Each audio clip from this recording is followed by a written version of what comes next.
Hello.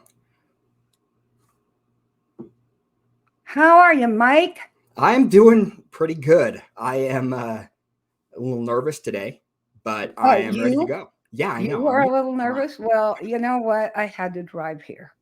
Yeah, And Salt Lake has increased by 3.5 million people, that's crazy. That's crazy. right? That's Yeah. just in the last 6 months.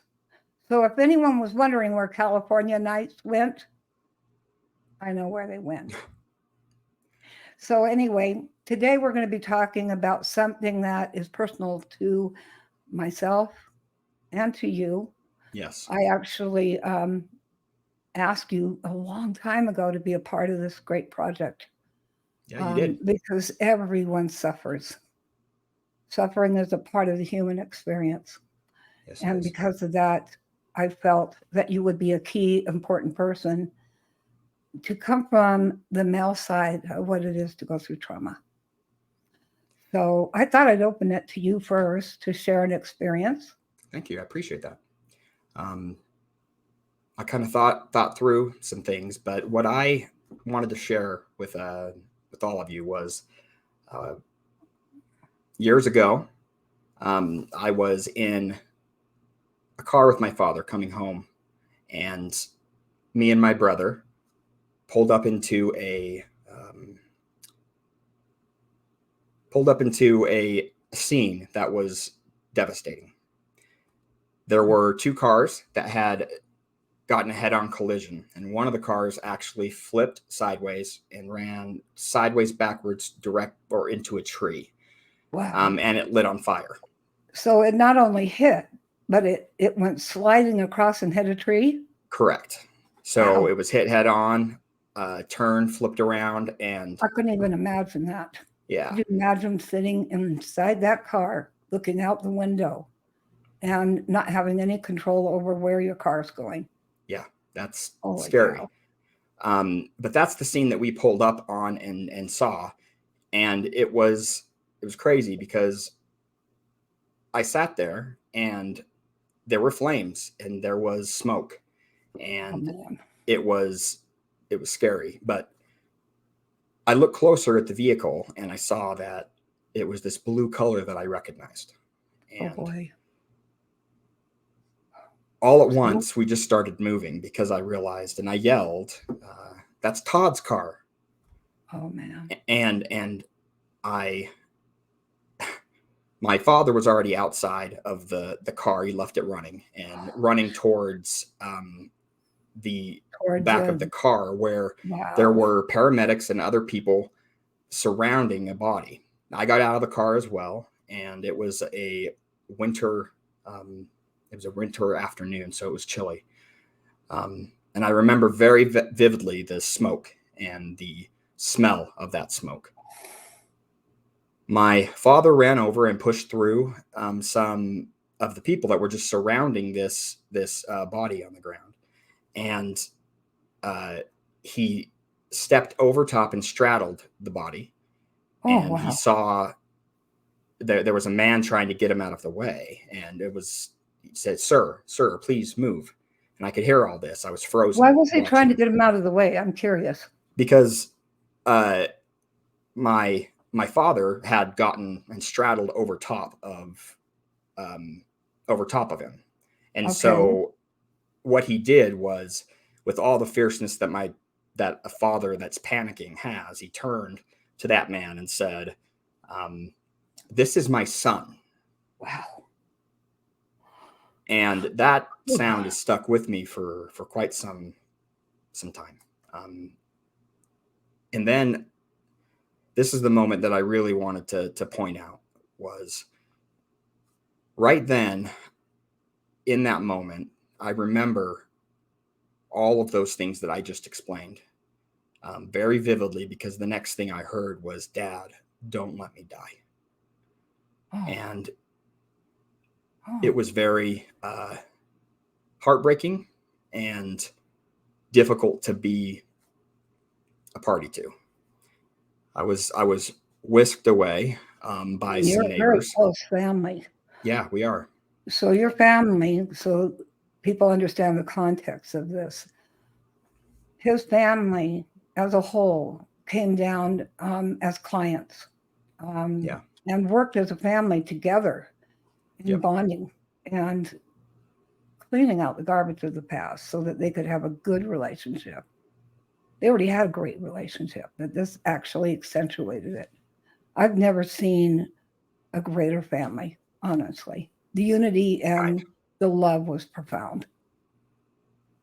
We do love each other very much, and the only thing that would get in the way is each individual person has gone through different things in their life and had different Experiences. traumas that Mhm. would, yeah, that would cause them to be blocked up and have a hard time communicating or things along that nature. At least I can speak for myself that was very difficult for me through my experiences in life.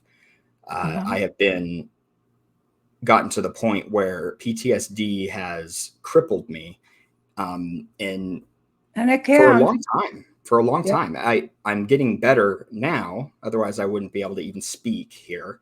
Wow. Um, I still have a hard time, and sometimes you might see me uh, have a hard time finding words. But I'm just gonna put myself out there because I want to help. I want to try and find um, answers Answers. for myself Yeah. and for others, because this is a serious issue that our entire world and the human condition, The human uh, condition. That's a good yeah, word for it. The really human is. condition has changed Yeah, so profoundly in the last 5 years. What's fascinating yeah, to me is AI. The computer has taken over our lives so much that really the bulk of when we come home from work and even during lunch, even during whatever hour we're at, we're right there on the internet. yeah. We are. What's our experience? We now We have a inter- touch with the rest of the world. we interact with our phones directly. Yep. That is our window, and that's I don't think that's healthy as a whole. Uh, but what do you do? You know, when the the whole world revolves around this business like model that requires us um, to use these electronic devices so much in our lives. We can't just take walks and go. You have to force yourself to No, almost. we don't. And Yeah. honestly, for over the 4th of July, families were out at the park, and Hmm. it just absolutely stunned me that people were just sitting there on their little phones and computer. No one was looking up. They're on a picnic with their family. Anyway, kind of took me back. I've So been there. the That's why I laugh. yeah, the other circumstances that I always see is when I go to the airport. Now, I purposely put my phone away. I mean, I just do. That's my time to myself, and just to get ready for wherever I'm going, so I'm present. Oh, that's good. I think that's where the addiction of the internet has caused us to lose touch Yeah. with ourselves. We really have lost that ability to really recognize who we are. We see a name, but who are we? And we base it on the standards that we see in the numbers of how many friends, how many likes, Yep. who shares your content. Yeah. We judge our popularity, our acceptance, our appreciation, everything that we are on those numbers, and we forget Yeah. that we are something greater than a number Yep. And the distractions that come from the from that entertainment that number. comes from it. Yeah. Yeah. The number. Yeah. So I mean, and When that I go to ties the in. airport, Go ahead. when I go to the airport, that's what shocks me because then, I'm already nervous getting back on a plane. Hmm. Every single time is like deep breaths, being solid and taking it in, Hmm. remembering this is different time, different place, different experience.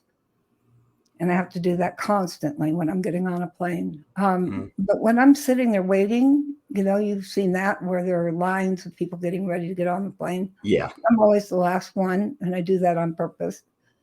Um,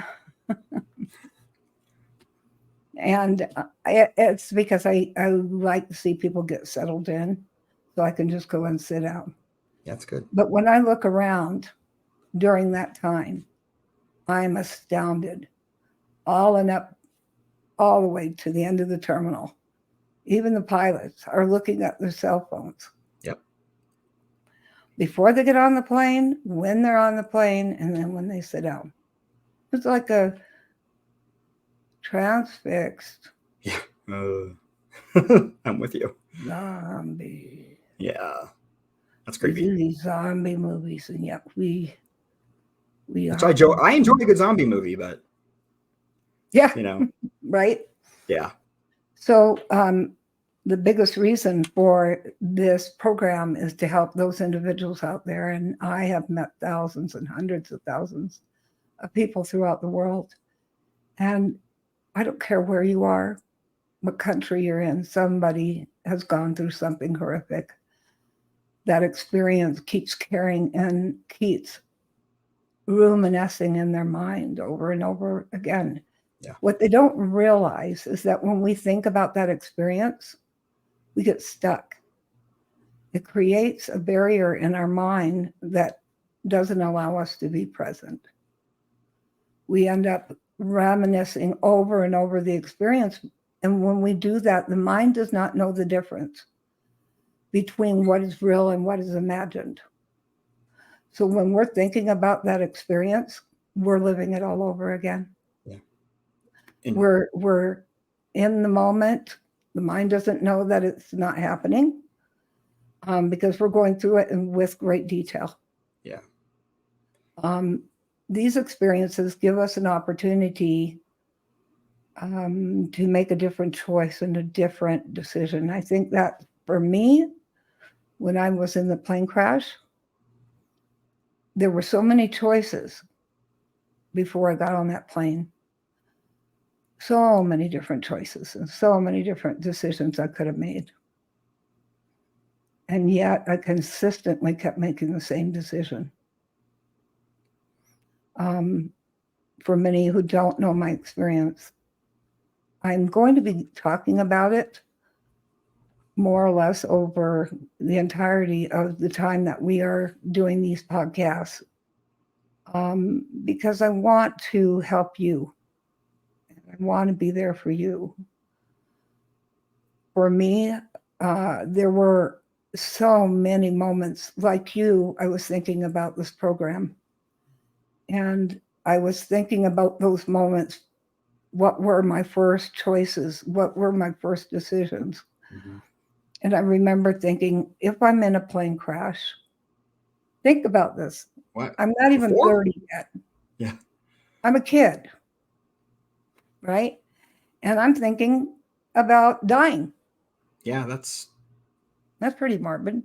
Yeah, a little bit, but I can't say I haven't thought about that too, myself.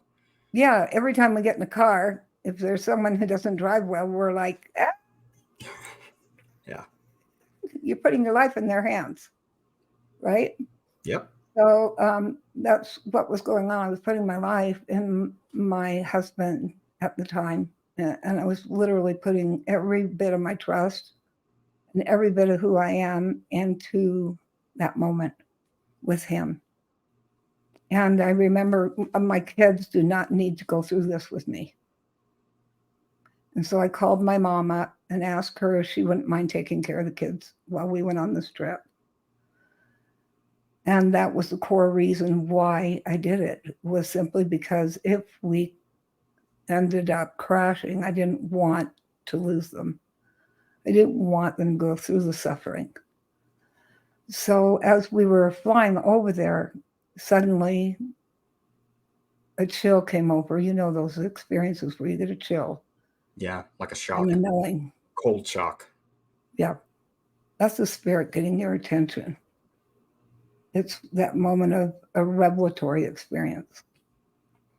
And revelatory means to reveal.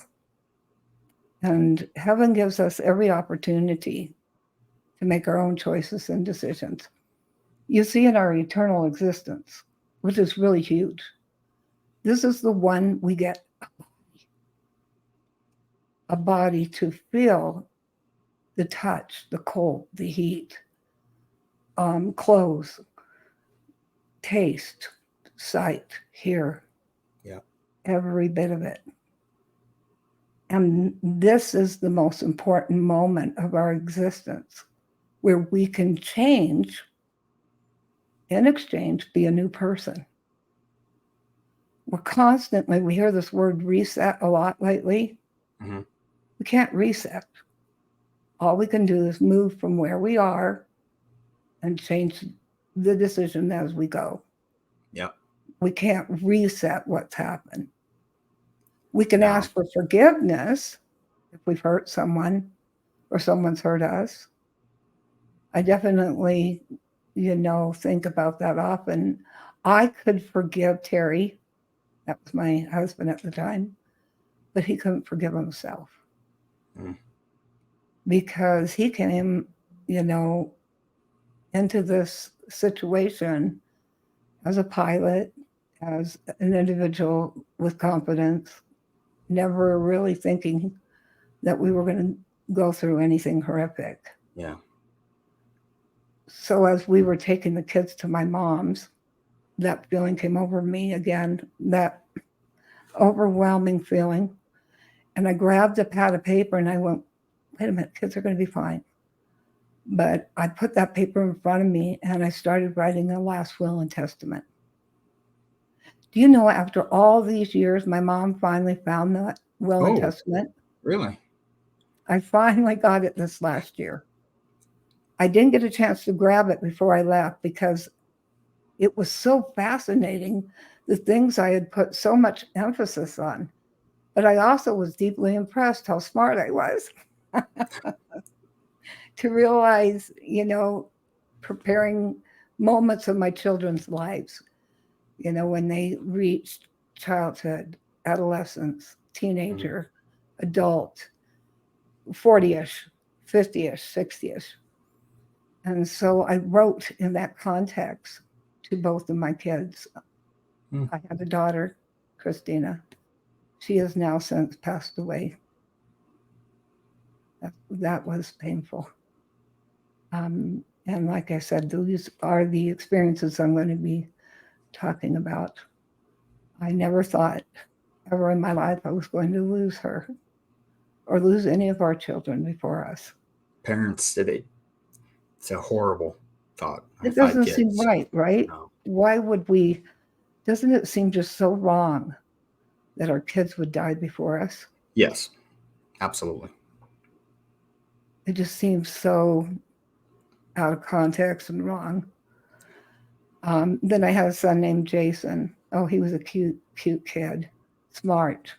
Both of them are very smart, very high IQs. We got to my mom's. I folded up that paper and I wrote last will and testament. That's how profound. Heaven was trying so hard to get my attention. But we're given this moment to make our own choices and decisions, independent of the good opinion of others. Mm-hmm. Listen to what I just said. Independent of the good opinion of others. What do you think that means? Well, when other people, they have a perception of who you are and what it is you're doing in your life, everyone has an opinion. And everybody does. Yeah. And they're going to tell you. Most of the time, nobody wants to hear it. But yeah. And here we are telling our opinion. But I think that we make those choices and we have to deal with the consequences regardless of what they think, as well as, because it'll affect us and it'll affect other people too.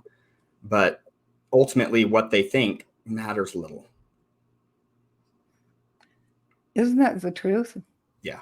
Because what matters is even more. You and I got in a real stiff talking about, spouses and what's important in this life, And it's not because I went through a divorce, and it's not because I'm single that I'm making these statements. We were talking about how in the scriptures it talks of two things that are extremely important. And it was toward the end of Christ's life. And one of the apostles turned to him and said, "What is the most important?" Right? What's the So what greatest of is the commandments? yeah. No, commandments. They were ruled by commandments. They lived Yeah. by commandments. I mean, they were like little children. They were told when to eat, when to go to bed, it's amazing when you look at the Jewish text of what Moses set up for them. I mean, it's just amazing. They had no ability to make choices of their own, that they had to turn to scripture to make those choices. Well, they were slaves for hundreds of years, and they didn't have experience with how to that make a choice. choice. Yeah. Right. Mm-hmm. So after looking at all the context of that and thinking about, this experience that I went through, many of us, make choices that are separate from the good opinion of others, not always what we think are best. Mm-hmm. And in fact, even my mom begged me to not get on that plane after I handed the kids. And I said, "There's a piece of paper in the suitcase. I don't want you to open it." Because I knew she'd freak out. Yeah. And I knew she'd worry. You would too if it was your kid. Oh, absolutely. Yeah. What are you doing? Why are you leaving me with your kids? Wait. In fact, she did that. She knew my kids. So she's like, "No. Mom, it's going to be okay. Already. It's going to be good. It's all right. We're going to be fine." Because we've landed in the mountains on dirt roads before. So we were experienced pilots. And so we took off, and I'll never forget seeing my little children in the hands of my mother. There's nothing more beautiful than that, to see a grandmother holding your children. But at the same time, there was this feeling of, I'm not coming back. Where's that coming from? Yeah. Why would that be coming to you at all?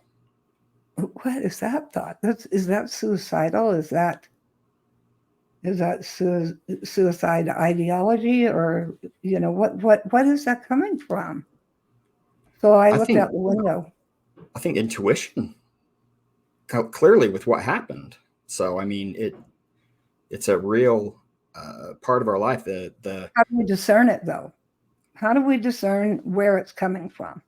That's right. That is a lifelong, or it's hard to know. It's a constant challenge, right? Yeah. We're battling our minds constantly. There's this space inside of our mind that we're always occupying. It's amazing, because when we leave our body behind, when my daughter was dead and I was in the morgue and I saw her beautiful body just laying on that, she looked so alive. I had to touch her cheek to make sure she was dead. But then I had to realize she was separate from this body. She was no longer a part of that body.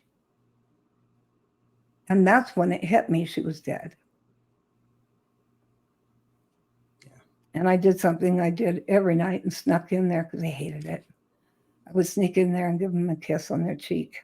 And I literally would crawl on my hands and knees.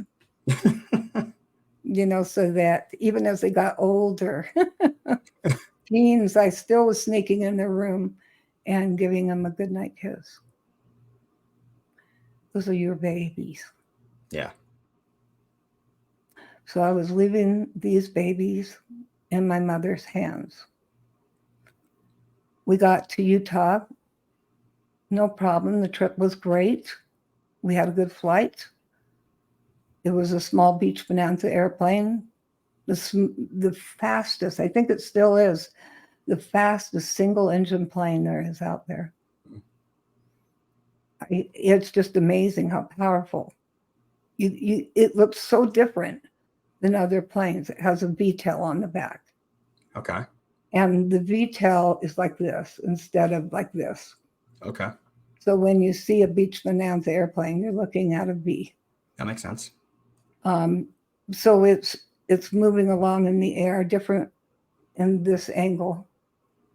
But what happens is, because you're not going into the air like this, it's causing the plane to go woo, woo, woo on the tail.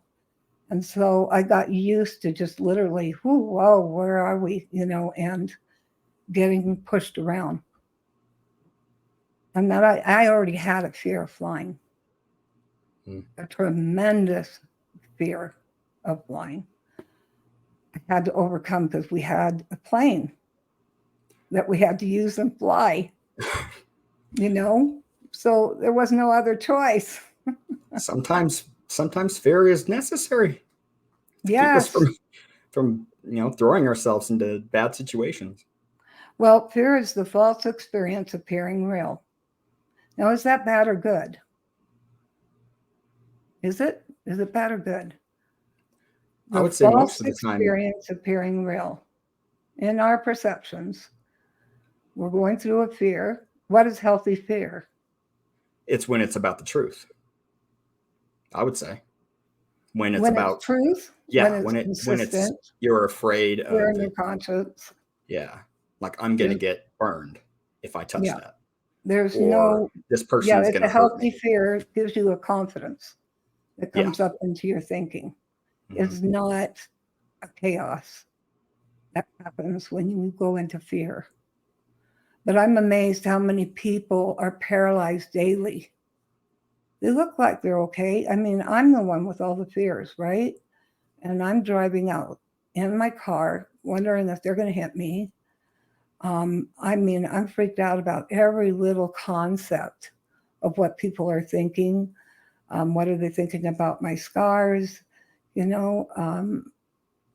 a big for me. I don't know why, after all this time, it's still, what are people thinking of my scars? And I was at the pharmacy before I came here. And in fact, I had to cut in line Ranelle. because I was late. Okay. Yeah. And this was at 7:00 and everybody was like waiting. So I knew I had to get home, or get online, I should say. What's really cool is this is the future. And I want to get to that. Okay. So here we are in this fear-driven life, and we can only act on the things that we're confident. Here is what heaven does. Heaven finds an individual or individuals to carry, good or bad, to carry technology, to carry ideas, to carry creativity, and the development of it. Each one of us are incredible puzzles that we come together in this agreement when we're born to find each other. You and I found each other to come into agreement to do the show. Yeah. And the question is why? Well, because you and I are filled with a lot of fear. But I'm okay with saying that. Mm-hmm. I'm okay with saying I have a lot of fear. Does it keep me back? I don't think so. What do you think, Mike? You know me. I think sometimes it can. We sabotage It's ourselves. I yeah, it's know I impossible sabotage. it's impossible if you have it to completely make it not affect who you are and how you're feeling all the time. And so that's there, but no, you do face your fears. I will say that very, very strongly. And so Um, yeah, I try. It's not easy. no, I'm not going to lie. It's hard. So when somebody sees that I'm not reaching out to them, it's about my fear. Please forgive me. Hmm. That's the interesting thing. How long have we had the Bible? Since the beginning of humanity, right? Yeah, if you go Old Testament, It's still on the top 10 on Barnes and Noble and Amazon.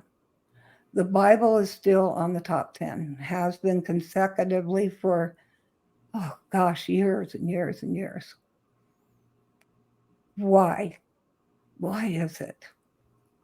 When I was a kid and I was kind of rebellious teenager, my thoughts were, I need to get counseling because I'm really mad and I'm angry all the time. Okay. And my dad was really upset and turned to me and said, "Why are you wasting your money with a counselor? Dad, I need someone to talk to that can understand the mind and understand perceptions and help me sort through all of this." Yeah. And because I can't see my way out of this. I'm stuck. And he said, "Look," and this was not like my dad. My dad was very much loved the Bible, but he never openly said that. He studied it, never openly, forced it on us. Never forced prayer on us. We just did it via watching my father. So we'd watch him on Sunday, open the scriptures, and that's what he did all day, was read the scriptures to himself.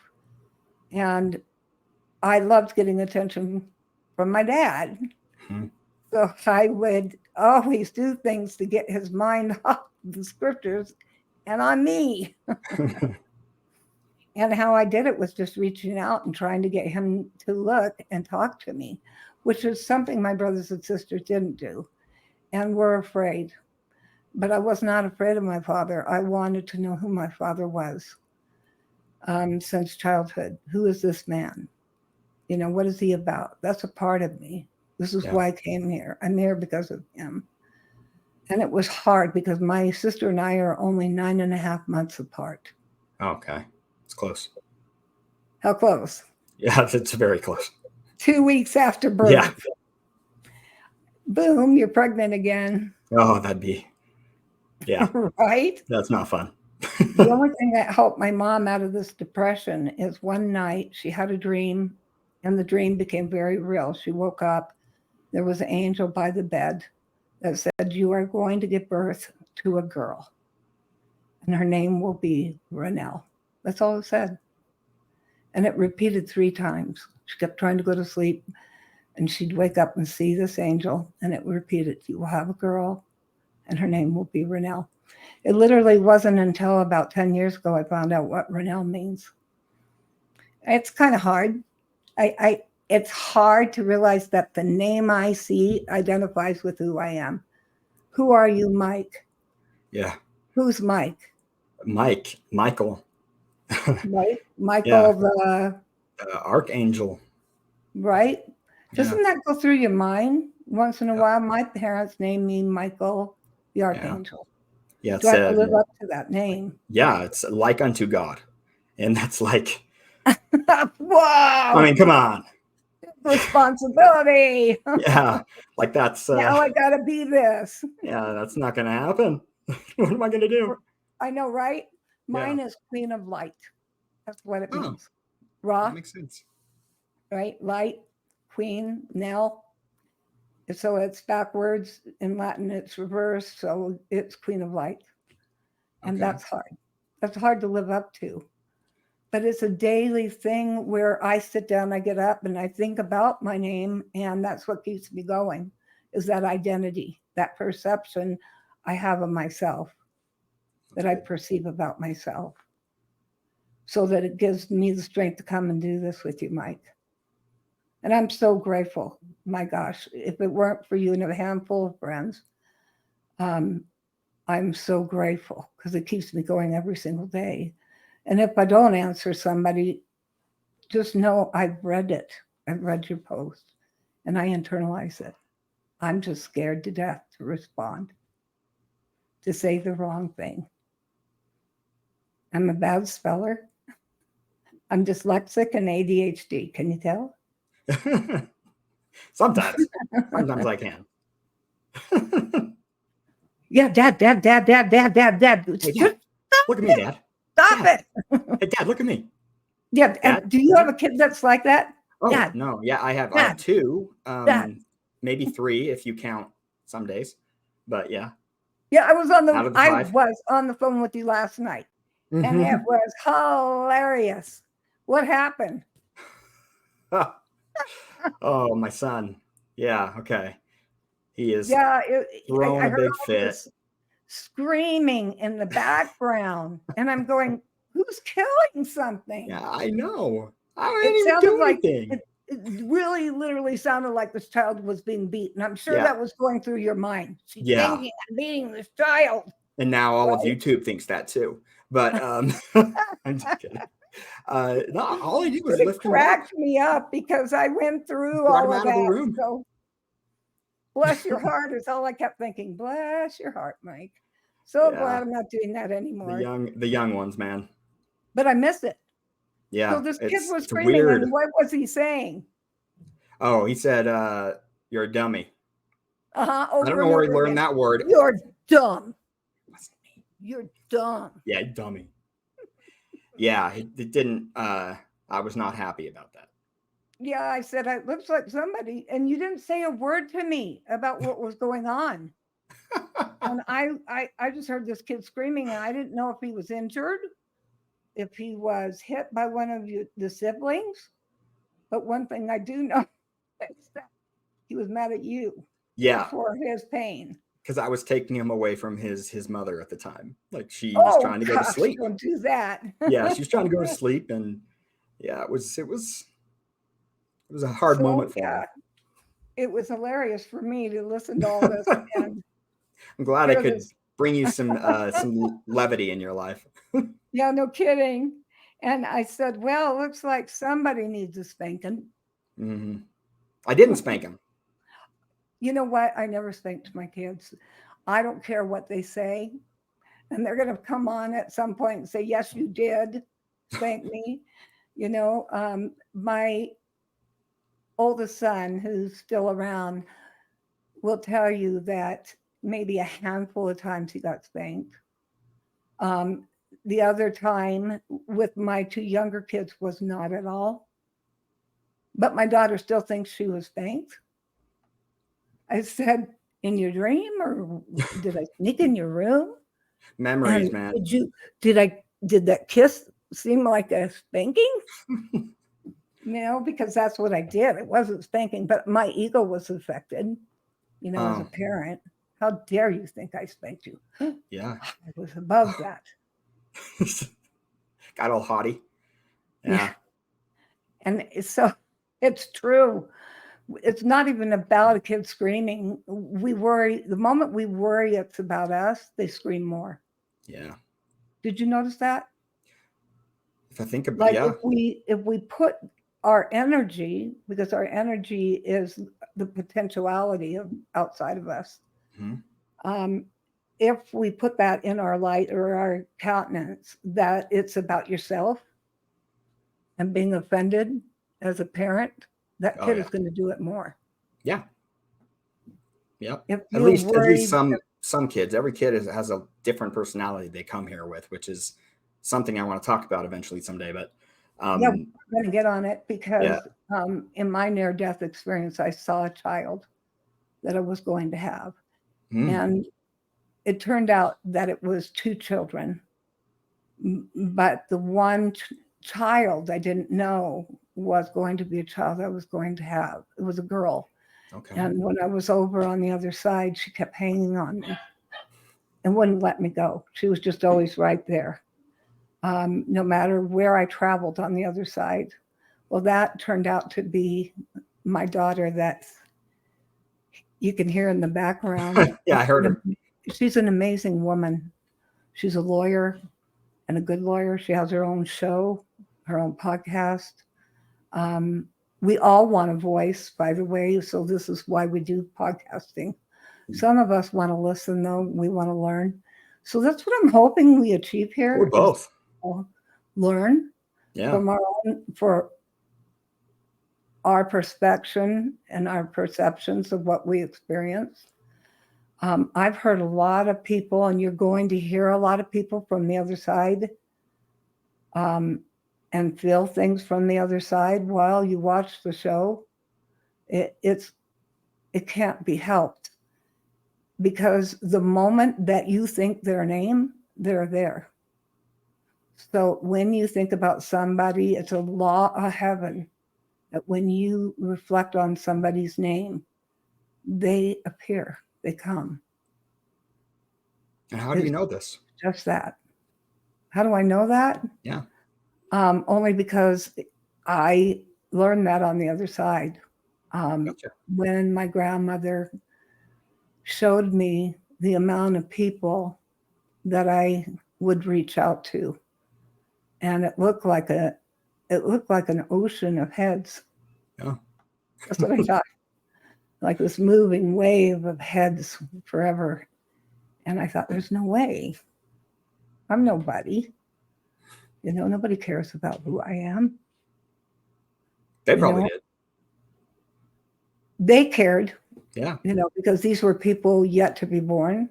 Mm-hmm. They cared because it had one key element of my near-death experience, and that was to acknowledge that they are before they're born, that they have worth, and they have choices, and they have,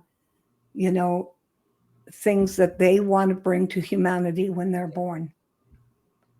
And it's a key importance, exactly the time, the hour, the minute you're born. That's why the Savior, when he was born, and there was a star in the sky, and the Magi's and the wise were all told, even the shepherds. Yeah. So it's interesting.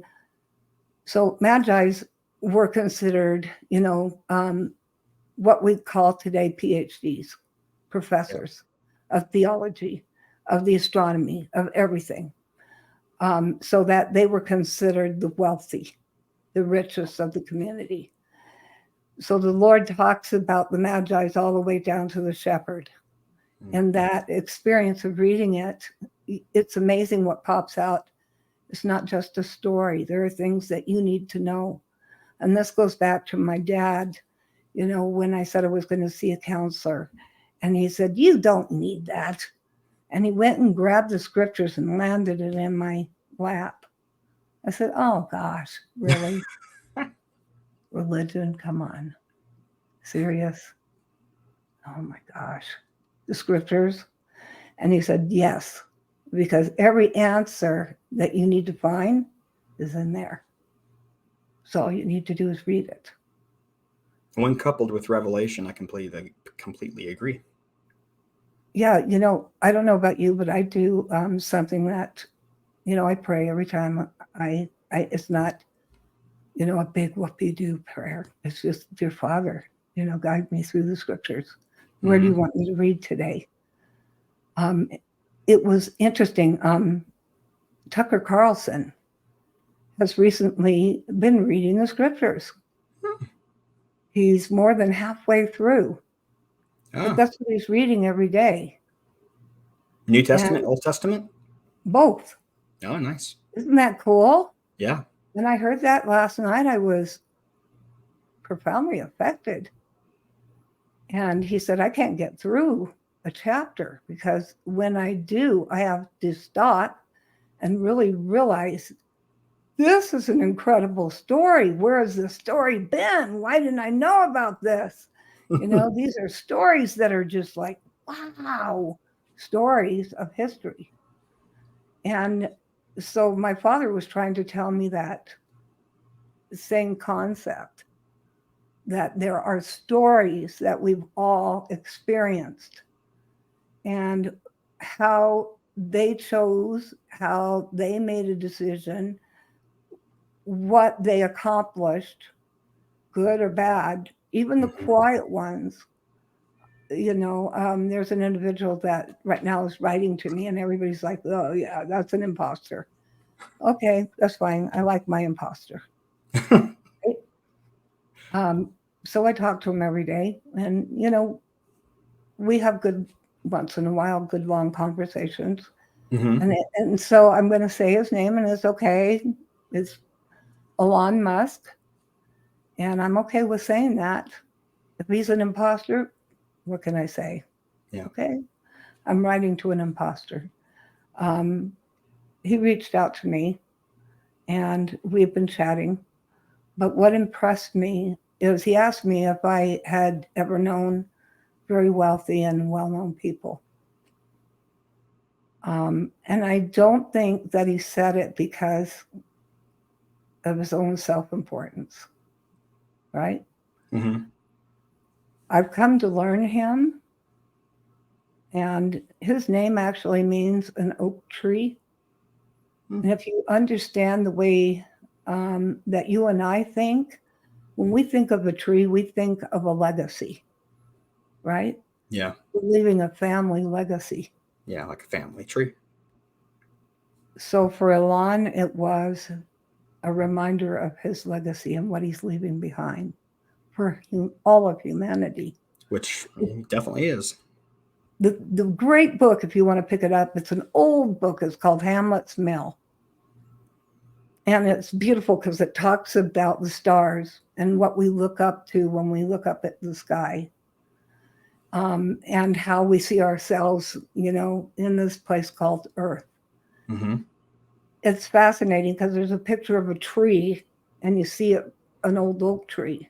Okay. But what's really cool is you see the trunk and then you see the roots moving out the same way at the same identical look as the top of the oak tree.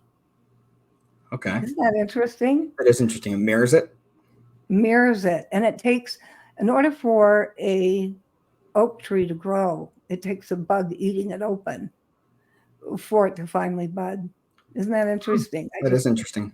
Yeah, I grew up in California, and so we were around oak trees all the time. I think I'm not even sure why they planted so many oak trees in our city, but they did. So when he asked me if I had known important and wealthy people, I wanted to say, and if he's listening now, I hope he is, my friend, yes, I have met the wealthiest people in the world. We're blessed as a country to have those people here. And I am extremely blessed because what I have learned from them has been invaluable. Have I allowed it to become a part of my life? No. I'm there to understand their experience. Because in my near death, I was all the way to the top of heaven, the highest realm. I think you and I talked about this. We did. The levels of dimension. Yeah. When we move around and make even the simplest choice to sit down and eat while you're listening or working, you're making a choice constantly. And not only are you making a choice for yourself, you're making a choice for different dimensions of yourself in this present moment. That's something a lot of people don't understand, that when we come to this life, we have bad angels and good angels the moment we're born that are assigned to us. And they're always there constantly, even when we're asleep, influencing the choices we make. Or at least trying to. Yeah. And it's sad because sometimes a worm can get in a tree. I there for a while, half of the forest, national forest, in not only United States, worldwide, half of the trees were being destroyed by one little tiny larvae of a moth. You remember hearing about this? I don't know. Oh, you're kidding. No. So that's why when you go to the forest and you see half of the trees gone, it's by this one little beetle that came. It's an oriental beetle that came from Asia. And because we fly now and we're constantly on the go when it comes to moving around, that in that product that came from wherever, Yeah. China, Asia. It came over Got brought and in. it was alive. And it made it into our forests and our trees. And it has actually destroyed half of the trees living. It's profound, and yet we don't even realize it. We have no clue. That's the last time we've actually taken a walk without our cell Yeah. phone. Without your cell phone. Mike, without your When's the cell last time I took a walk? Why would I? Right?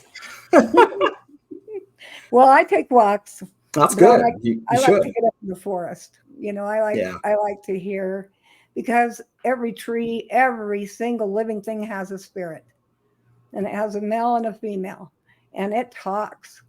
And when they recognize that you can hear them, oh, the wind that blows, and oh, the noise it makes. It's beautiful sounds.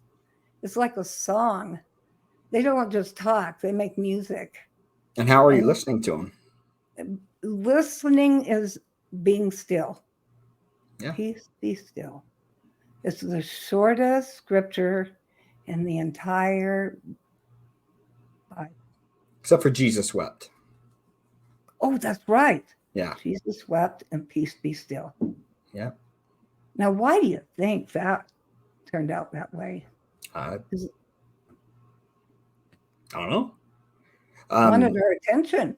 Yeah. Right? Peace be still. Yeah. It's Hey, it's be still and easy know that I am scripture to God. memorize, right? And it's more than just that one scripture.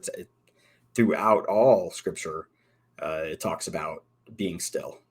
Be And still. yeah, peace, be still, and know And that know I am that I God. am God. Mm-hmm. Right? And So you're right. That's when when we I have my inspiration. That's when I have revelation. That's when I can really have peace, is in those moments where I stop and I'm still. always, for me, Yeah. to write little messages, I take a little notebook with me. And it has nothing special. I mean, I find them, on sale. Mm-hmm. And my father taught me that because he always carried a little notebook and kept notes. Mm-hmm. Always wanted that. When he died, everyone asked what they wanted of my dad's belongings. I wanted his journals. I never got them. You didn't? Mm-mm. Everybody got what they wanted. And I have to just try to remember the gifts my father gave me were completely different than theirs because we were close. And so it gave me an opportunity to learn a lot because my father was profoundly wise. It's good. But he didn't talk. He wasn't the I had kind to of ask father. him. He You was, had to say, Dad, Dad, Dad. yeah, you had to do dad, dad, dad. Mm-hmm.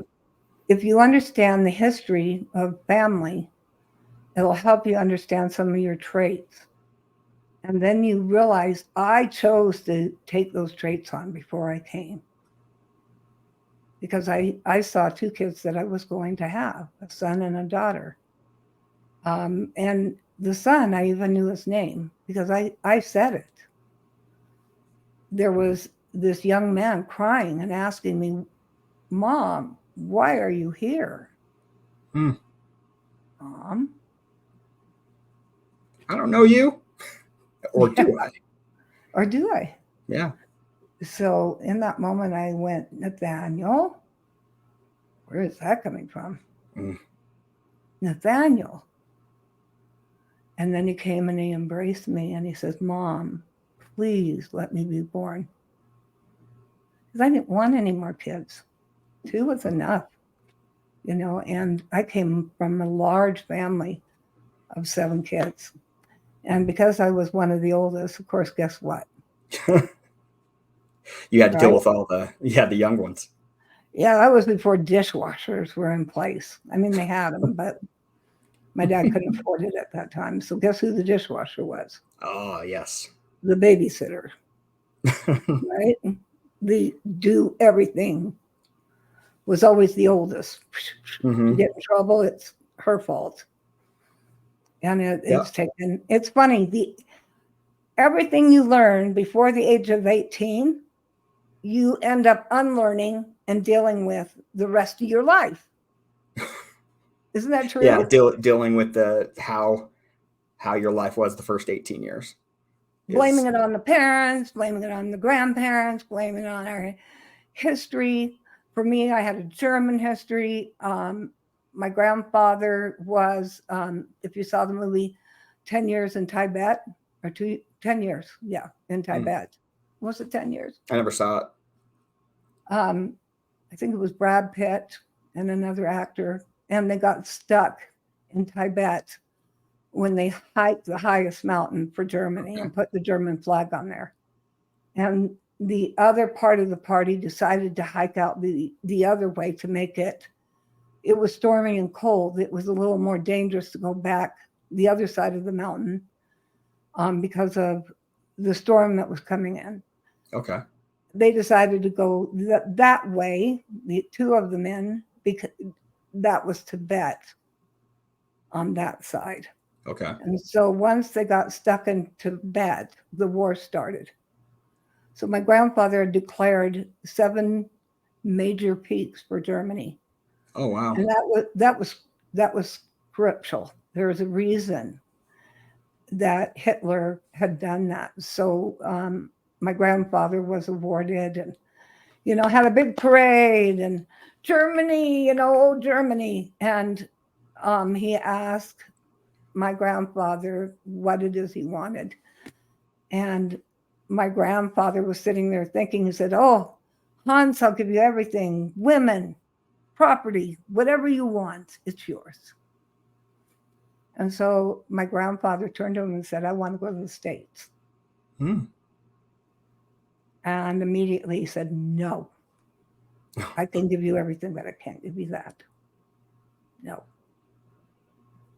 And so quietly, which was my grandfather, would give you the stare. He was very persuasive with the stare. Oh. The eye. So he gave his friend the eye. Ah. The one you give your kids when you're in trouble. Oh yeah, yeah. Look at this one right here. Right? Yeah. So finally Hitler allowed my grandfather to come to America in that night. And so, gosh, my grandfather didn't even hesitate, packed. Around what year was that? It was right when World War II began. Okay. So he declared he got the mountains prior to the war. He finished it is when the war started. Because declaring those mountains would give power to the leader in charge. Yeah. There's a lot of the occult belief. That there was an esoteric belief. Yeah. And Hitler really was into the esoteric. Yeah.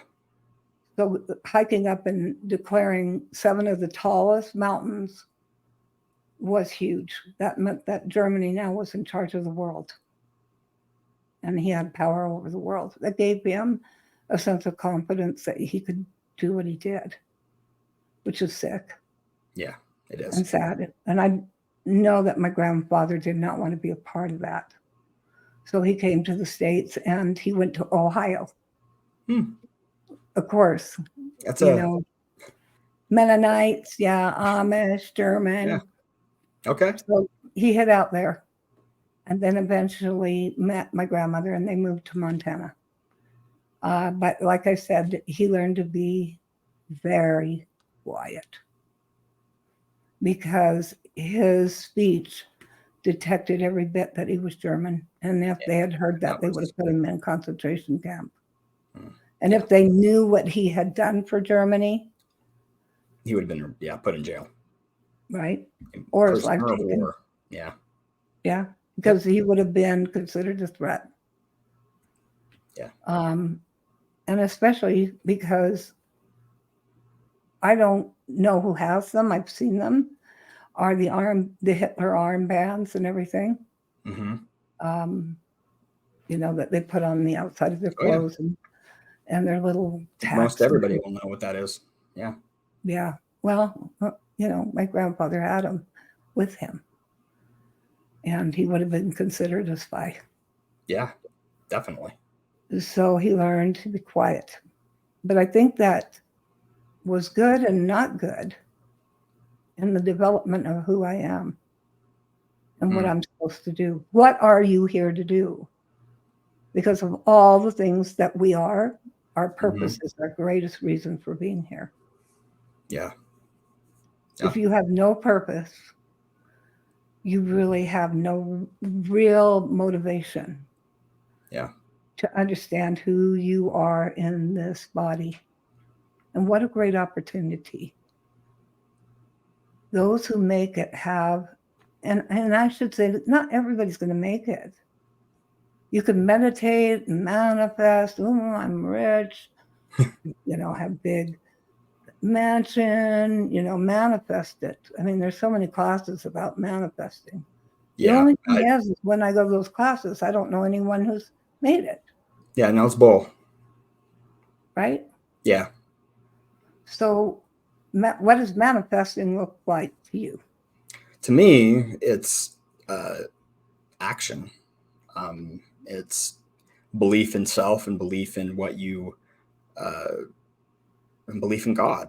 That belief in God. That you have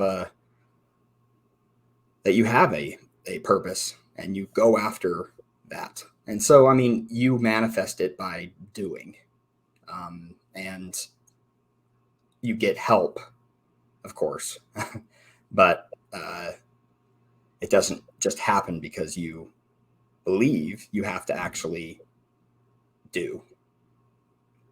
And it's still not everybody is, I mean, riches, I don't really care about that kind of stuff ultimately, but I do want to eat. So so do I. Yeah. Speaking of which, subscribe and like so we can eat. Yes, we want to eat. Everybody, if you want to do content, please give us and eat. you want to hear about more near-death experiencers. We're going to have a lot. We're going to have a lot. Mm-hmm. And we're going to do a lot of episodes. The difference is these near-deathers are going to go through not only what they went through and what they saw, but where are they today because of it? Did you know this is a profound... so Pam Atwater, those who've had near deaths know her. She wrote an incredible book called Returning from Omega. Okay. And she is just a researcher in the near-death experience movement. Yeah. And I call it a movement because medications and what we have achieved medically has allowed people to die and come back. Yeah, that's true. Where in the past they would have died. Yep. But because of what we have, I mean, in everything possibly known, I should have been dead. Yeah. I look at that plane hitting a mountain at 200 miles an hour. I look at the fact that my shoes burned off my feet, burned and melted off my feet. Yeah. My hair was black, just,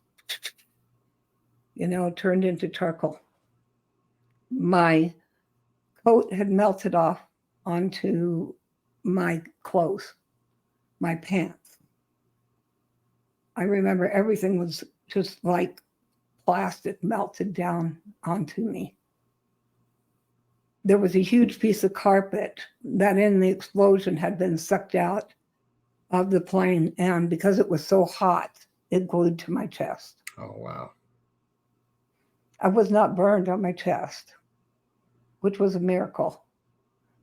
Nothing was burned in that carpet area. But it was difficult because I had to carry that carpet with me down that carpet burn. I'm sorry, that was a bad joke. Ha ha ha. That's actually good. I haven't heard that joke. Yeah, I had a carpet burn. Yeah. Big one. Actually, that's how they found out where we crashed. You know how come? Debris? Well, after we crashed, my hands had melted like So a lot of people have some weird beliefs about our skin. This is the largest organ in our body is our skin. Mm-hmm. And when the plane exploded, it caused all the skin to melt to my fingertips. So it looked like an inside outside glove on my fingertips, on both. And That's it hurt. can I say that's kind of nasty? Yeah, I guess so. Yeah, maybe I shouldn't say that. Is that mean? And because No, just the way it's that not. just imagining it is that had to Yeah, it's kill. like a clear plastic glove. Yeah, that's horrible. Um, those kind you buy, to Mm-hmm. clean your house up. So um, I was hiking down, and every time that skin touched something, you know, it wasn't that it was filling it. What it was doing was hanging from what was left, So it was and it was pulling on that. hurting. Okay, Oh, bad. man, The pain was already beyond excruciating. Mike, have you ever been burned a little? a little. A Yeah, a little? little is it. Do you remember what it was like? Uh, yeah, it hurt a little bit right at the beginning, but it got worse and worse. So Was it like overwhelming stinging? it was, and it was small, so it wasn't like, but it lasted longer than you would believe it would. Right? But yeah, I think a lot of us have experienced some type of burn. Burn. Yeah. A sunburn, Yep. you know? Taking a The shower pain of the after having a sunburn. really bad sunburn. Yeah. Do you remember what that was like? It was not fun. No, it stung, and I just didn't shower. You Well, you didn't shower. I bet your wife loved that. no, she did not. But it's. I didn't want to. Ranelle, bring that up on YouTube. Isn't that funny? But Yeah. there came a point where I had to pull them off, and I laid them down like almost like something sacred to me, and it was. And I laid that skin down on a rock where if anybody was coming to look for us, that they would find it. I don't know why I thought that or felt that was important, but it was to me. So, okay, they found you because We had they hiked found 5.5 miles out of the mountains they found through a your snowstorm. skin gloves. Well, they found where the plane was based on the big muddy footprints Oh, and all the tar that was falling off of me. Now, this is a really amazing experience is that my ex-husband who got out of the plane, who was on my side, I was on the side where the door was, but he wasn't burned at all. So I got out, and when I got out, as far as I could tell, he was burning alive. That's what it looked like. because And there was nothing I could do. I couldn't go back to save him. I even tried. I yelled, I screamed, get out, you're on fire. But there was nothing I could do. That was the first time I think that I had a recognition, is there a God? Is there really a God? like you were okay, you were asking that in your mind. Oh, beyond. I was literally shouting, if there's a God alive, I need to know it now because I need your help. Yeah. There's no one out here. It's just you and me. And I need your help. If I'm going to survive this, I'm in trouble. Because I could see how bad things were. My feet were so badly burned, I couldn't stand because the skin had peeled off. There was charcoal. My pants were scorched brown. My blue jeans were brown. And the carpet, everything. I knew I could see out of the corner of my eye. My nose was like a black charcoal cap. I remember taking my lips and going like that, and my lips fell off. And so I remember when they fell off, I kind of caught them That's traumatic. Could you imagine the So trauma? traumatic. For a woman, especially. Yeah. And I mean, at the time, you probably weren't thinking much about, what you look like on your lips, right? But because I'm sure that would have followed you. Right? But it's the aftermath. Yeah. It's the aftermath tragedy and trauma. So I left my lips literally in the snow,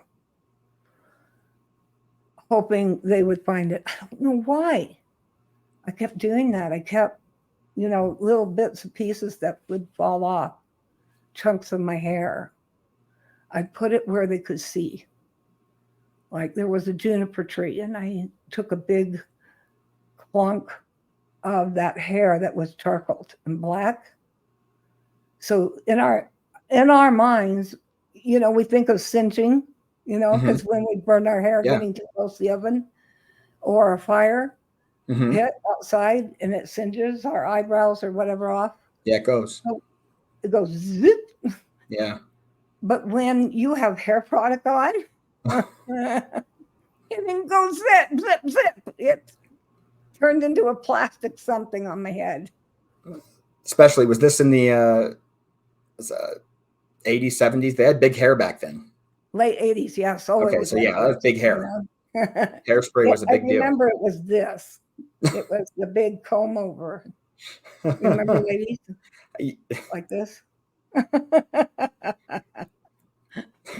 We had like the big do's. I remember we'd go, up and down just cause our hair to get really big and full, and like it took up the whole entire picture. Whenever a picture was taken, it was like, oh, I've seen pictures of my mother, and I've seen that hair. So. Oh, you have? Did she do the hair? She did in one photo that she never lets anybody see, and she's probably going to kill me for even bringing it up. No, Ranelle, she never did that hair. Oh, darn. She never did. She's a beautiful lady. She is. So I love her hair now.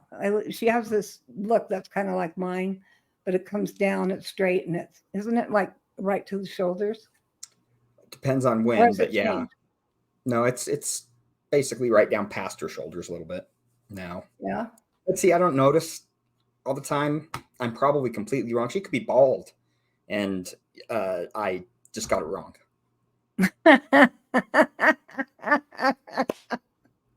So, well, I was bald for a long time. Mom, if you watch this, I'm sorry.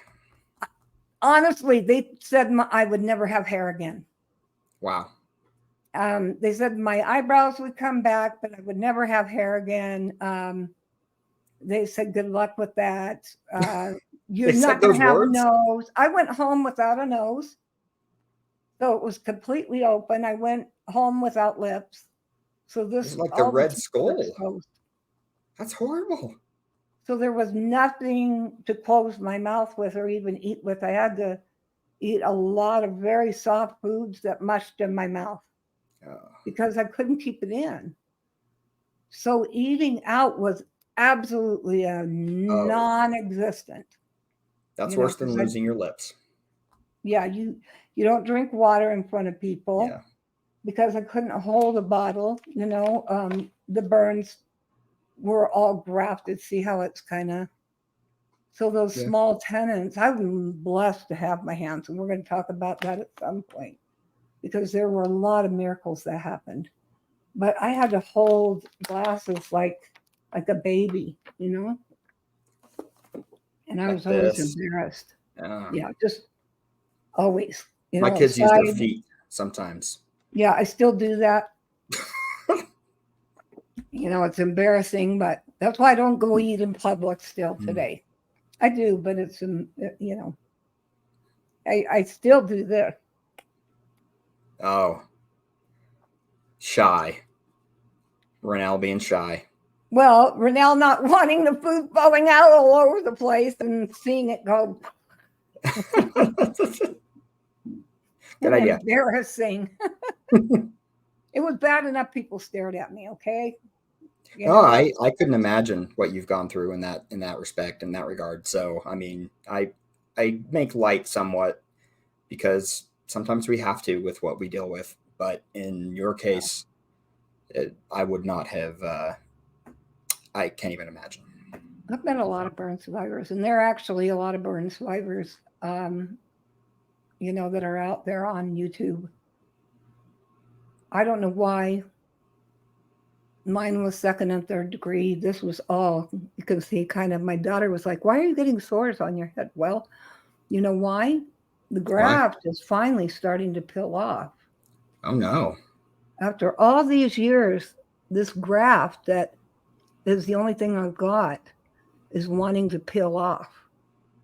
Oh, that's not So good. I got to go in and see a doctor and find out. They used a research project on me that was really cool. They put patches of cellular skin in the Okay. burn, and it literally grew outward rather than upward. Okay. So it grew like a tree.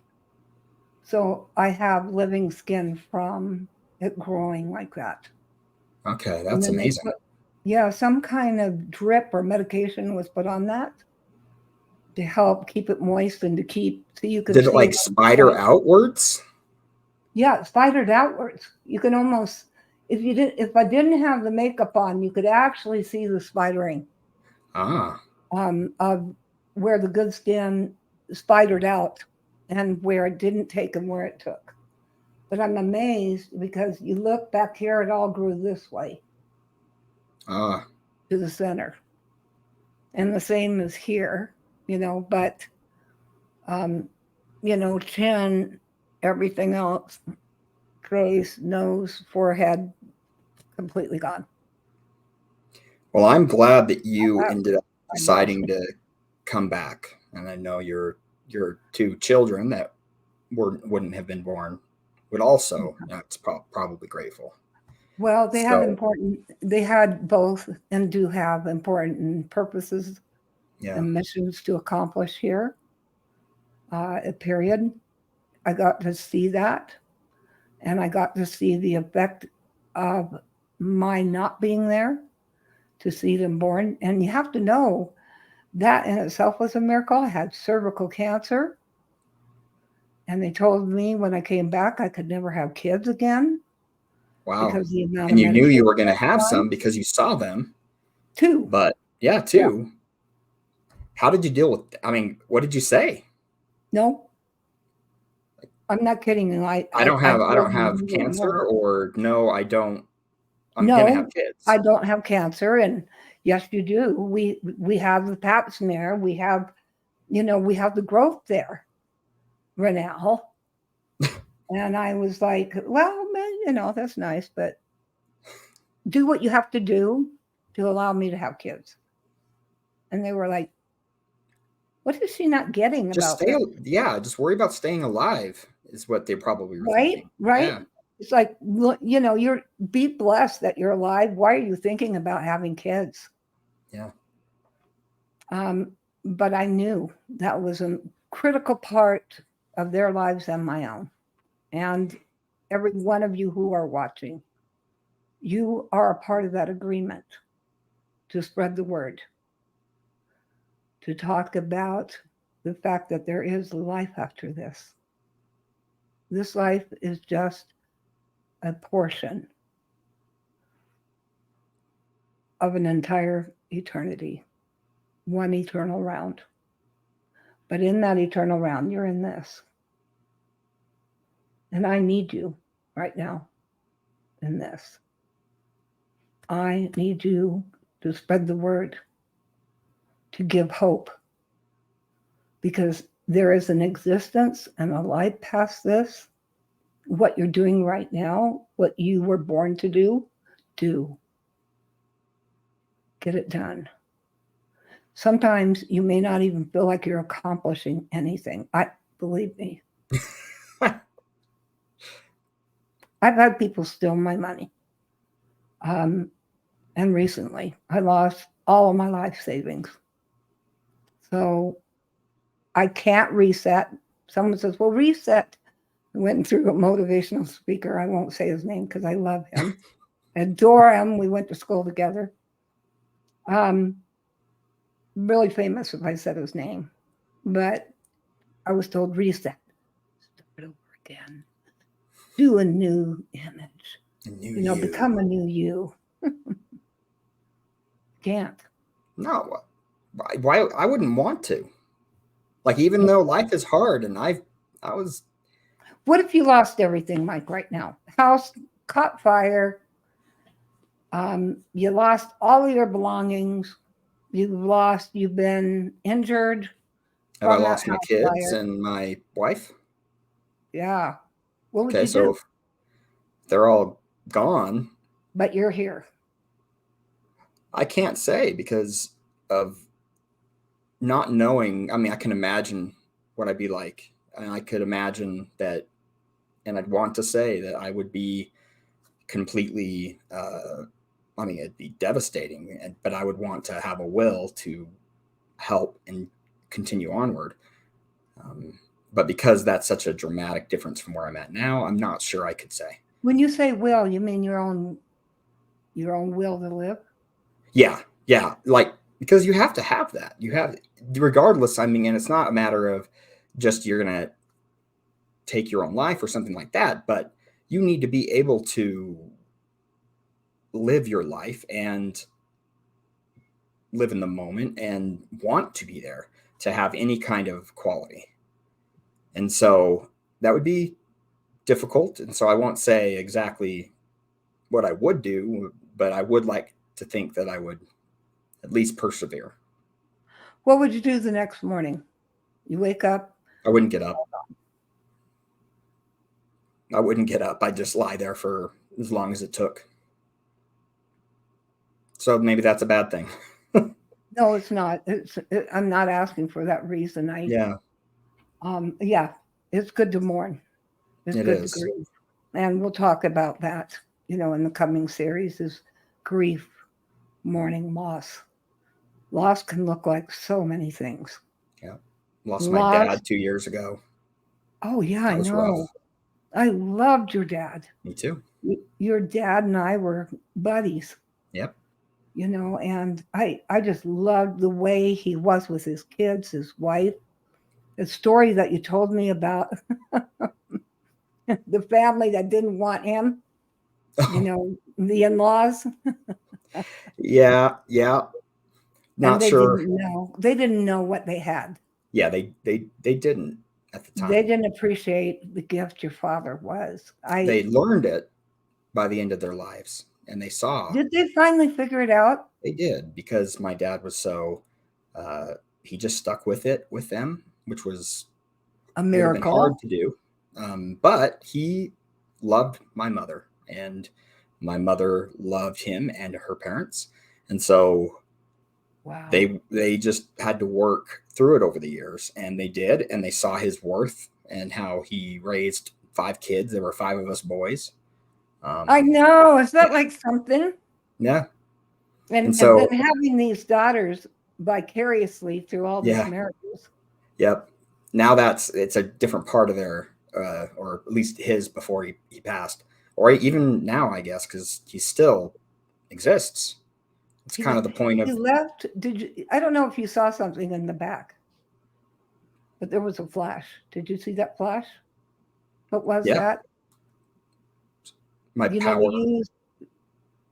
But yeah. Good. He's there. That's a rule of heaven.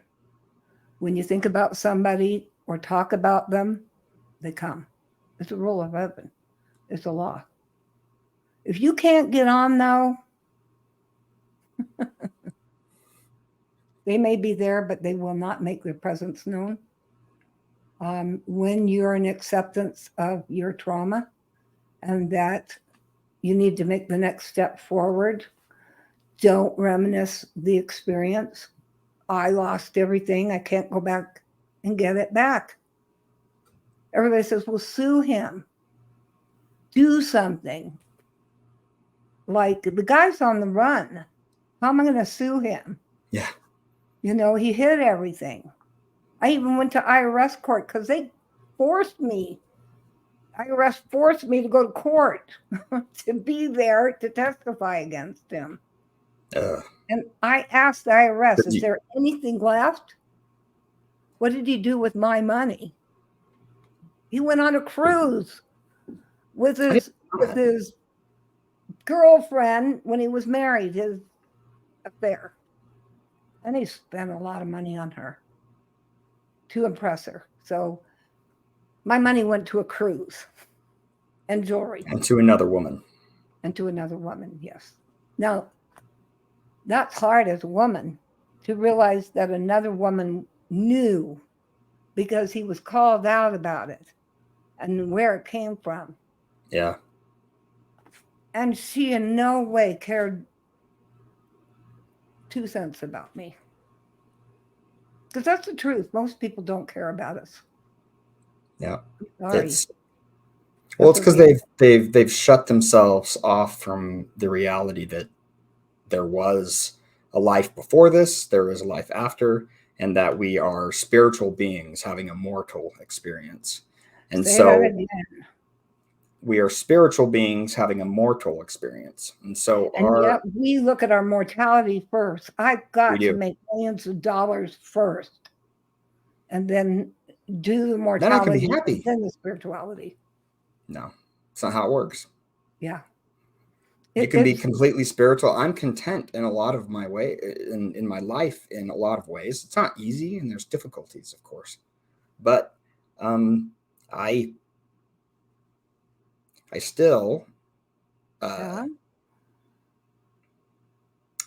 apologize. You're here. Yeah, I'm here. With me. I am. And I'm grateful for that.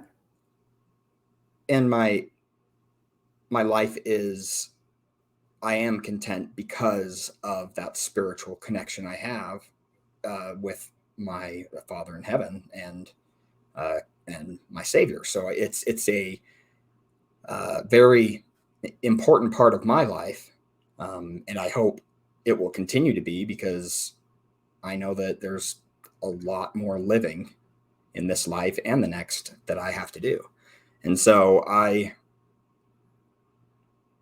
find joy in that. I do. You know, it's interesting when you're talking about Father in heaven and Father, you know, the interesting dynamics that we come to this life and we have a spouse and a mother and a father. Yeah. Or at least we hope that we do have that. And we get to have children that will carry on after us. But when we think that a father is the one who provides for us, or we think that's the roles, right? That we were brought up with. Father provides. A lot we were brought up with. Mother nurtures and takes care. Yeah. Father provides the money. Mother provides the nurture and care. But because of computers and the internet and AI, those roles are going like this. Wait a minute, what is it? I'm spouse. I'm where am I?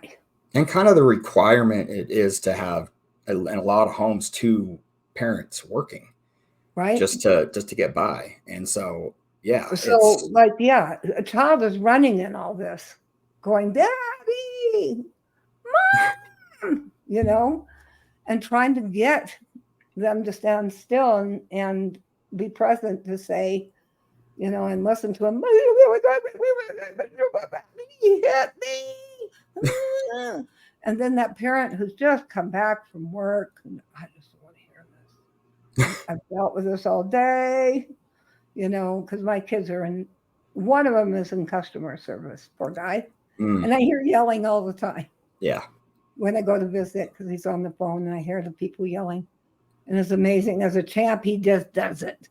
When he gets off the internet, gets off the phone, watch out. Our jobs can be very demanding and drain from us. And so we it's hard to have enough left to give to you know, kids. But here's the beauty is that there is, and that is prayer. And so when we go to the Father, he is not our mortal father. He has a body. He is real. And he knows us. Can you imagine every person that's been born, he knows? Yeah. I mean, when it just blows my mind when you see how many people died in World War II, and he knew all of them. Could he stop World War II? Yeah. Could he? I mean, Did he? no, he didn't. Could he? That's a He debate. could. He could. He has the power to, but how much would be taking away from our choice and individual? And that's a Wars group. always, leave chaos. Yeah. And there comes a point where the chaos becomes greater than the reason why we started the war or Yeah. the purpose for the war. The reality is laying all over the place. We're already in World War III, just in case you wanted to know. To what level is up to each and every one of us to understand, but we're already there. Yeah. When you look at the Ukraine and you look at all the wars that are happening, we don't hear about it in the news. No, not really. I mean, we hear about Ukraine all the Do time. we? I don't see anything anymore. Really? I guess maybe it's YouTube. because I've read things and the algorithms are showing it to me. Oh, is But that why? yeah. But I Maybe they're mean, wrong algorithms. yeah, and they end up pigeonholing all of us because we we they keep showing us the same thing things that we've already read, our interests, right? And so it doesn't give us a diversity of thought, and that's a problem. That's a problem in our society, and I think all of us can see that amongst Americans alone. We're split in so many Internationally areas, yeah, and internationally, yeah. But the way that information is, dispensed, yeah, is is manipulated, yep. Whether it's faked. I know I like was a small reporter. amounts of people doing it, or it's these algorithms that were written and they just didn't think it through. Whatever it is, it's causing us I was a all. reporter, and I'll tell you what came through was from API, and the agenda, whatever it was, the owner of the station, who reported back to the networks, it's their choice. It's their belief that is impelled upon us. And it still is a lot that way with the media in general. But my generation and Holy younger, cow, bad. we It's get gotten we get so our bad. information from different, like we seek it out in other ways through the internet, or through Facebook was a big one for a long time when it came to news, through Twitter, through different programs like that. I love Twitter. Yeah, I'm getting off. I'm getting off of. I know about little Zuckerberg. I call him Zuckerberg because he's sucky, and I'm getting out of there. He's sick, man. I think I if don't you want to guys, say. pardon? I said I don't want to say because I don't want to be decisive or divisive in that way. I don't It's either. not It's necessary. hard because we have our show there. Yeah, a So lot of it's like, can we say anything? Not really. yeah. And that's where we are in a capitalist society. We don't have a choice. People think we have a choice. It's the illusion We of have a choice. decision. I could blow my mouth off, but I'm just not popular enough, or the show is not strong enough to take it. The Yeah. hit we would get. Yeah, no, it's not. So that's not what the show We're is just about starting. anyway, right? Yeah. The show is really about the people who have died, who've seen something far beyond this. And I can tell you the colors go beyond our colors. The sound goes beyond our hearing. The beauty Oh, the beauty. I can't find the words to describe it. It is so incredible. And everything that is there is created by those who move on. And they do their eternal work. So whatever they did, whether it was cake making or, pruning trees, well, you get to make beautiful trees in heaven. And it's in a whole different light because you're using, not just your basic colors, you're using colors you didn't know existed or dimensions you didn't know Yeah. existed, and being aware of those dimensions. So my eyes only see right into the peripheral, right? Right. When you have a near death experience, and this is still something I do every single night, it's something I practice. So, those who've had near death experiences practice this because I know you saw it. If you saw the light, it's because you saw it all around you, not through your eyes.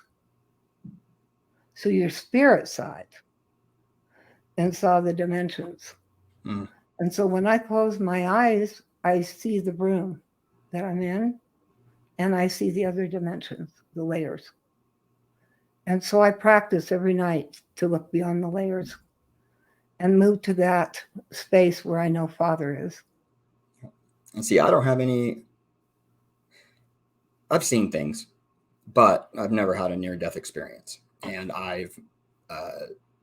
mine I can feel in my mind and heart. Right, I see that way, and it's different than how you see it. But I know it's there. So it's a matter of each of us searching for that truth, that finding it. And you don't need to have a near death experience You don't. to, yeah, that the Hello, trauma a that comes with it is no trauma. joke. Yeah. Hello, your own Mhm. trauma of what you went through, seeing your brother laying there on the ground, Yeah. Amongst other things that, yeah. and your dad trying to save him, don't let me die. Oh my Yeah. goodness, the 11-year-old. Yeah. I was 11. Ah, that stays with that 11-year-old. It does. It does. And that 11 And year that's old what I stays do in with my work is this I have to 40-year-old. release that. I go in Yeah. and make them let go of it. And it's funny because many of us hold on to those moments. Oh, we don't even have to mean to. They just are there and they'll pop up at back. That's what PTSD does. It comes back when you're not and back and and back. back And and back. there are ways to try and bring yourself back into the moment, but those feelings from the past, that they're real and they're there. Oh, And they are so valid. That's the thing. Grief is mhm, about yes, that's the validating way to and put it. embracing it. Yeah, and So you can give it a graveyard, you can give it a sending off and say, thank you for blessing me. I get it now. I it get what I doesn't went through. yeah, but it's still like it might not just be, I mean, it can happen once. You can be able to let it go, but it might not be everybody's experience to be able to have it happen simply. For me, it hasn't been simply simple. Neither I don't me. think you're saying Yeah. simply. I think you're just like it could be a moment in a moment. Um, but it sometimes it takes time to unwind when it gets complex, when there's multiple traumas upon each other, complexities that cause it to um, that they built on each other. And so, where am I, and where is this entangled trauma that was just a part of me? And I've had to work through unwinding a lot of that, and that's not a simple thing to do. Um, The but there mind is are. amazing, It isn't is it? amazing. Yeah, it is. The way that we think is amazing. The Yep. processes that we think is amazing. It So throws me back as a counselor, pulling those layers off. Of course, yeah. as you know, I've got a method that I use that I Hmm. learned on the other side. And so I quickly pull all that crap off. Um, to let people heal quickly. And it allowed me to have a miracle when I saw you. It reconnected my ability to feel the spirit, the heavenly spirit, the divine that can be there, because it was blocked from years of Trauma. issues, right? Trauma. And so once that was open, it gave me a peace of mind and heart, but there was still the physical scars in my mind, the physical scars, the changes that my body went through because of what had happened. So I think as we go forward in these episodes, because we're past, I think, time a little bit, but as we go forward in these episodes, we want to talk about how we can heal together, how we can as a family, a human race, family, a human family, that we can come together, but first heal ourselves. And you're not alone out there. And those of you that have dealt with people that have PTSD and you don't understand, this show will also. Yeah, go ahead. You are not alone. You are not alone. You're not. You have someone who cares. Just look and reach. Yeah. Because it's there. And when you ask, God's not going to change it. God's not going to throw, a lottery ticket in my hands to win 10 million. It's not going to happen. I don't, first of all, I don't believe in gambling. But the chances of winning, in fact, there's a lottery out right now, a lotto. What is it? Mm-hmm. It's a big one. I do not know. So everyone's racing to get the tickets. I'm like, racing to get the tickets makes it worse. Do they not understand this? Makes the odds worse. So it was 0.13 zeros and a 1 chance of winning. So you're saying there's a chance. So you're saying there's a chance. Oh no. Yeah. I need to go get me some lottery. That's like that's like the gold rush. I'm going to find gold in the dirt. Although the gold rush in reality did make a bunch of people rich, and it was probably much, much, much, much better odds than the lottery. Really? Yeah. You think so? Very much so. Let me tell you something. It was my great-great-grandfather who found that nugget. You and your stories, I like it. She got lots of stories, people. It's gonna be fun. Crazy. I was sitting there, on the American River and looking at these big piles of dirt. My gosh, it left a scar on the land back then. Yeah. You look at these piles and piles of dirt, during, the gold rush, people just kept thinking it was there, So they'd pile all this dirt where they thought it wasn't, right? Yeah. And so I'm sitting there doing the same damn thing. Excuse my cuss. But I'm doing the same darn thing, right? And thinking, I'm going to find gold. Yeah. Oh.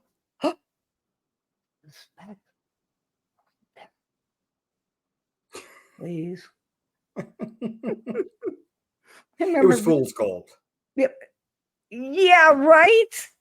Growing up in California, after a rain, we'd see all the speckles and think it was gold. No, it was pyrite. But look, I wear gold. This is gold. Oh, showing off your gold? This is fake. Yeah. But I will tell you that this is gold. I really found, I was literally going through my mind talking about manifesting. Mm-hmm. I did something really interesting. I kept thinking about my great-grandfather finding that big nugget. Uh-huh. And you know what he used it for? Was to get back to his family. The real treasure. Never saw. No, they lived in poverty. They lived impoverished. They made just enough money to get home. They had gone up to Sutter's Fort where, they were cutting wood. They'd gone up all the way up the coastline and did a lot of repair work. So working at the fort was easy. And it was something they already knew, and talked them into a short term cutting the wood. They did. So I looked down at the ground as the water was going through, saw a big nugget, and came home. And that's why a lot of my ancestry is in Utah. Did I want to be here? No. I love California, but can't be there. Too much crime. Too much taxes. The government wants everything you have. No, I'm sorry. Sorry, IRS, if you're looking. Government. Don't attack the government. See, why is it? We have the freedom to speak. We don't. But we have the challenge to speak. No, we do, but yeah, it's right. It's a challenge. We have the freedom to speak, and so people from all over the world are seeing this right now because they want to understand their own near death and their own survival. Over here in America is, believe me, I know you're thinking, oh, if I only made it to America, I would be in such a better place. No, make your world where you are. There's a reason you're there. Yeah. Unless you feel inspired to move or go somewhere. Maybe that is the case. But in general, yeah, I know I had to put it out there. No, I'm glad you did. Yeah. Because I did a lot of moving too. Yeah. There's some times where but it's not a magic bullet. I mean, things aren't just gonna change out of nowhere. And you have to look at what's really important. And what is that in my mind? God and family. So you were talking about that. Father to the Father, to the Son, to the Son. Yeah. And on down, right? And to my son. So sons, multiple. And to our daughters, and our daughters. And the win situation is what I think of when you say what's important now. So any speaker that sees this is God's knowledge, not mine. So if you want to use it, it's between you and God. But I call it the win situation, which is what's important and now. What's important now? What's the most important thing right now in your life?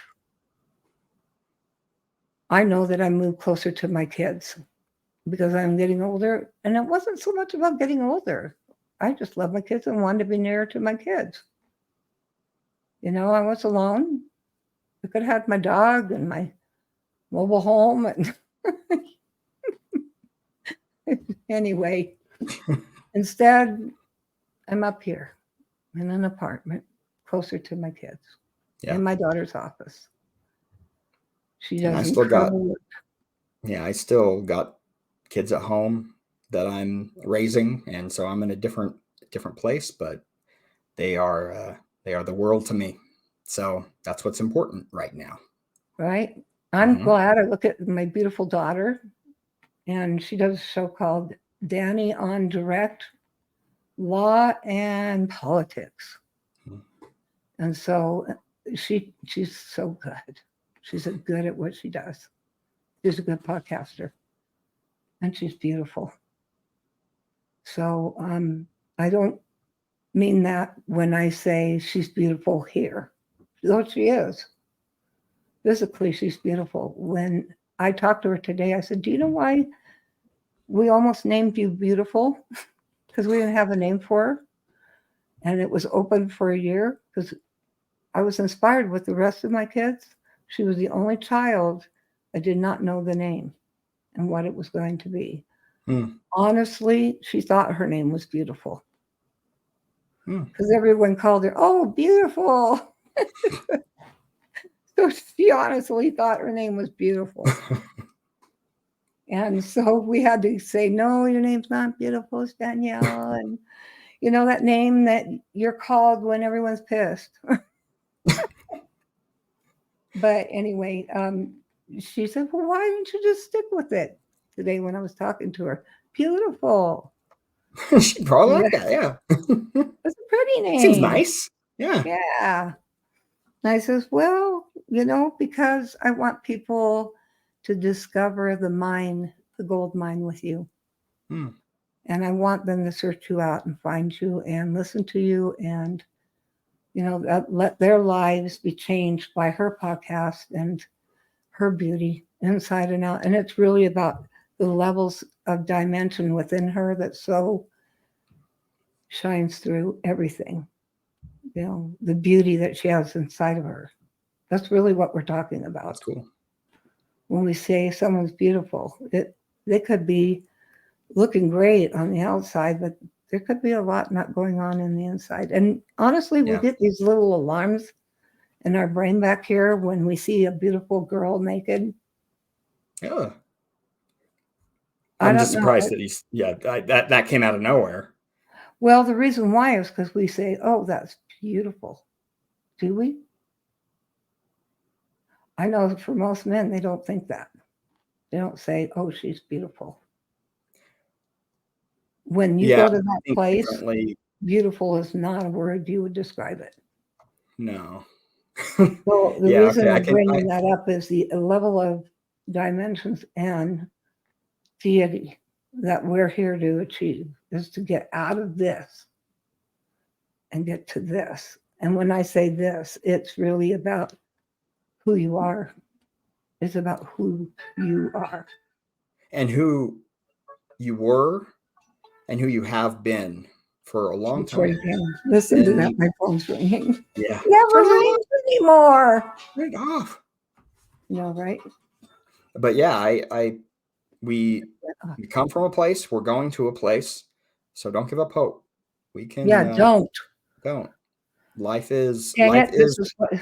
This is what I'm doing this for. Please, if you're out there and you're thinking about ending your life, get those thoughts changed. Get to somebody who can help you. Yes. Get professional help. It's not something you should be ashamed of. There was a moment in my life that I had to go do that. There's once, moments in my life. Yeah. And so I'm still doing that. Yeah. You have to stay with it.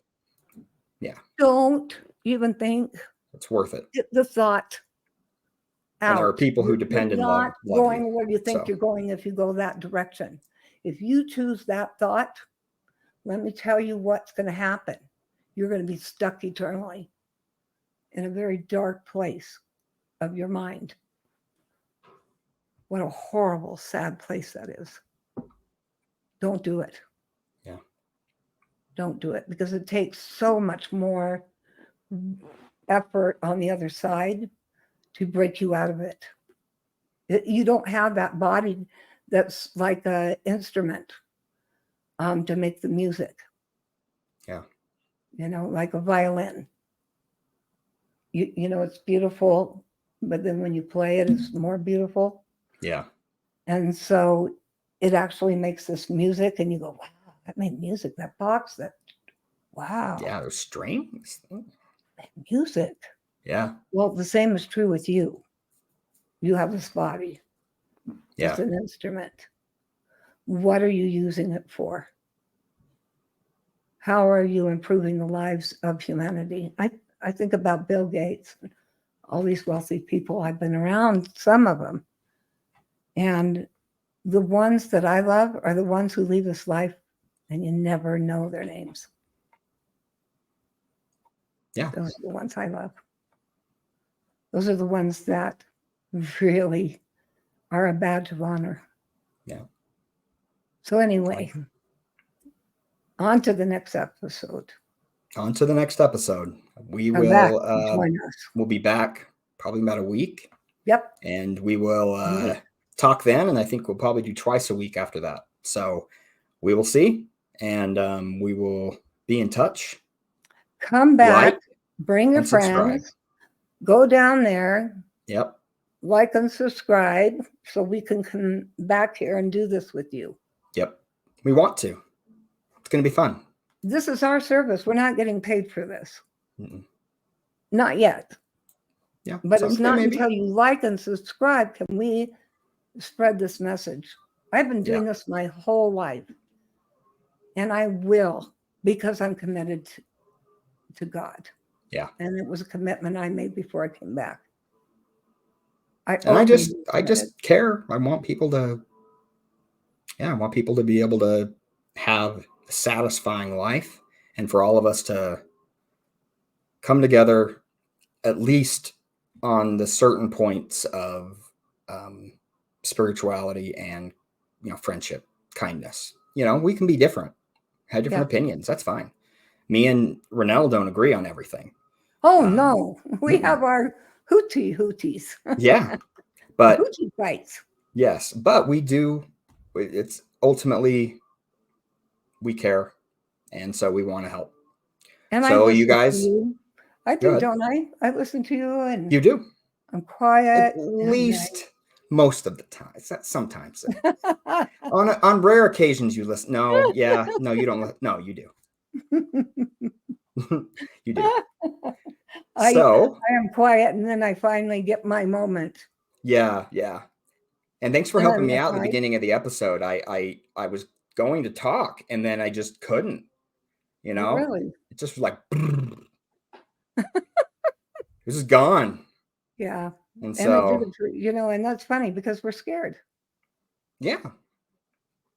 So we're all scared. Mm-hmm. Life is scary. No lie. Yep. But you're not alone. This is the beauty of humanity. There are people who care. There are suicide hotlines of people who care. Get on it. Yep. And you even have to search a little bit to find somebody. They are there. So do it.